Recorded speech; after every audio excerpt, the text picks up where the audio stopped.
رقت عيناي شوقا ولطيبة ظرفت عشقا حضرت امام ابو زرع رحمہ اللہ کا شمار وقت کے عظیم محدثین میں ہوتا تھا۔ 264 ہجری کے اندر انتقال ہوا۔ لاکھوں حدیثوں کے حافظ تھے۔ ایک موقع پہ ان کے ایک شاگرد رات کو تاخیر سے گھر پہنچے۔ بیوی نے پوچھا کہاں سے آ رہے ہو؟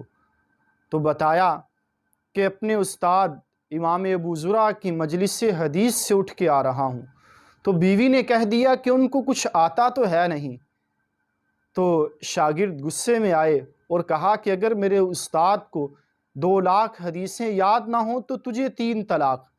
یہ کہنے کے بعد پریشان ہوئے کہ میں نے کیا کہہ دیا۔ جا کے حضرت امام ابو زرع رحمہ اللہ کے دروازے کو کھٹکھٹایا۔ پوچھا کہ بیٹا کیسے آنا ہوا؟ عرض کی کہ حضرت میں نے اپنی بیوی کو یوں کہہ دیا۔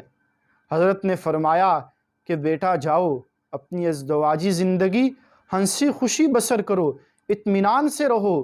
تمہارے استاد ابو زرع کو 2 لاکھ حدیثیں تو یوں یاد ہیں جیسے تجھے سورہ اخلاص یاد ہے۔ ایسی ان حضرات کی علم حدیث کے اوپر محنتیں تھیں۔